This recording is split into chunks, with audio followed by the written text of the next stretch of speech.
तर फडणवीस सरकारने केलेल्या घोषणा फसव्या असल्याचा आरोप ठाकरे गटाचे आमदार आदित्य ठाकरे यांनी केला। त्यावर आता जयकुमार गोरे यांनी प्रत्युत्तर दिले।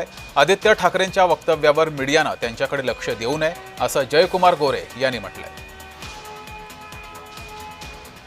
त्यांच्या कोणाची इच्छा असेल मुंबईत घर मिळवण्याची किंवा चांगलं घर प्राप्त करण्याची, ह्या घोषणेला बळी पडू नका, फसून जाऊ नका।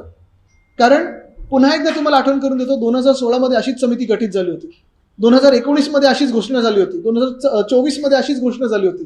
आणि कलानगरच्या बाजूला आमच्याकडे जिथे गव्हर्नमेंट हाऊसिंग आहे, गव्हर्नमेंट कॉलनी आहे, आमचा निर्णय होता की तिकडच्या शासकीय कर्मचाऱ्यांना तिकडेच परमनंट हक्काची घरं देण्याची।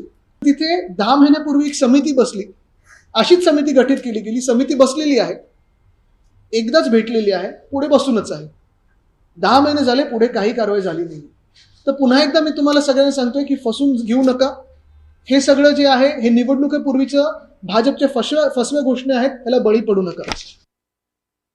सरकारने केलेली घोषणा, आदित्य ठाकरे तर म्हणले की 1500 रुपये लाडक्या बहिणीचे बंद होणार आहेत, निवडणुकीचा जुमला आहे, चालू आहे ना।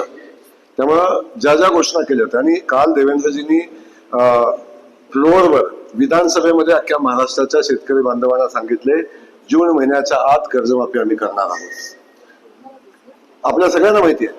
तेव्हा अशा अपरिपक्व माणसाकडून काहीतरी बोलावं आणि त्याच्यावर चर्चा व्हावी असं मला वाटत नाही।